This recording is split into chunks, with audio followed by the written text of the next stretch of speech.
All right, so how's everybody? Sorry about missing last week or last Sunday. I wasn't feeling well, but I'm here. Okay, so let's talk about choosing ideas for a novel. So, if you're going to choose an idea, one of the things you have to think about is the premise. Now, a premise is more than idea. So, you can have an idea about a story or about a character, but you also have to have a problem too. So, you're combining the idea and you're combining whatever the problem is. So, for example, like if you looked at this maze over here, you'll see like the squirrel, there's a story about a squirrel, right? So the squirrel, he wants to go on a little whatever through the story. But when you think about it, if you only have just an idea that there's a squirrel, then the squirrel is going to get stuck and he won't be able to complete the story. Because what will let him complete the story is the problems and the problem solving. So every time he goes through a section, he's able to get through because there's some sort of problem. But if there is no problem, then what ends up happening is you just get stuck and then you end up with writer's block. So you will get blocked and you won't be able to finish the story. So try to always think about what would the problems be in the story that the character has to solve. So when you think about problems, it can be like human versus human, human versus nature, human versus environment, human versus self, human versus technology, human versus fate, or human versus a group. Now, with all of these things here, think about it as in, these are all the conflicts, like the main conflicts that you could have in a story. For example, not sure if you guys ever read The Count of Monte Cristo or Cristo by Alexander Dumas. This character, he had a lot of problems that he happened to him. He lost his fiance, he was arrested, he was abandoned, he gave up, he had to hide his identity, betrayed by friends, can't tell anyone who he really is. So a lot of problems makes more for interesting stories. So it's a very interesting story. So now the thing about it, when you have a problem, you can also have a character flaw.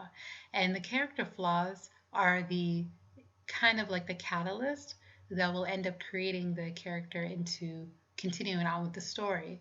So, like with the Count of Monte Cristo, you have a man who wants revenge because of all the bad things that happened to him. So, being a vengeful person is a character flaw, right?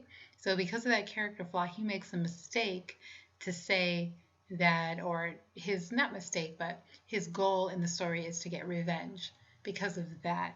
So sometimes, you have this character flaw, and it doesn't necessarily have to be something mean like vengeful. A lot of times you'll see that the person just made a mistake. Like there's someone who's a little bit careless person, and because they were careless, they made a huge mistake, and because of that, they have to learn their lesson through the story. So, for example, when you have a premise, like you have this, girl that's in the story. Suppose you say premise, she's, her problems would be she's clumsy, she has no friends. So the plot would be one day she drops her lunch on a boy, and once she drops her lunch on the boy, suppose the boy gets angry at her, he gets a crush on her, he helps her, he throws the food back at her. Okay? So it's not just enough to say that there's a girl, but she has to be a girl who has some sort of problems with, so she's clumsy, she has no friends, and the plot would be what happens to her when she drops her lunch on this boy. Like what is the reaction that happens to her, and how does she have to deal with it? So you're combining all of those things. So you take the premise, and the premise becomes, the plot, and the plot becomes the story. So plot is kind of like what happened next, then story as in, what is the effect of everything that happened? Because every story has to have cause and effect. So by her being clumsy, then she ends up dropping it on somebody who, has to react. Like, who's this person? Maybe they'll get angry at her, maybe they won't. So, okay, so let's think about a story that you're going to work on this week. Let's do self-preservation. So hopefully you guys know self-preservation. It would be just that you're trying to save your own life or yourself. So this character, whatever it is they want to do they have a responsibility? Do they feel guilty that they want to save themselves? What are the obstacles that would occur for them to have to, take care of their own, problems or their own things? Are they tempted to quit for some reason? Is there a reason why they need to give up?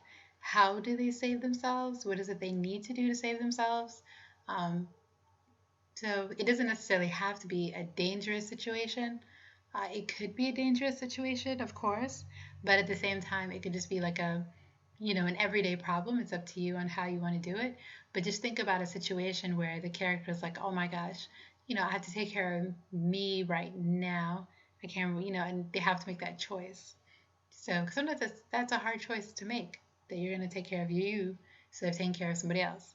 So either way, so the character, they want to save their life. Do they have responsibilities that would prevent them from choosing to do this? So just think about it and write this short story for this week. So write an outline for your 6 steps that happen in 6 minutes, 1 hour, 6 hours. Write 100 to 200 words for each step of your story. So write a short story every week. It's not possible to write 52 bad short stories in a row.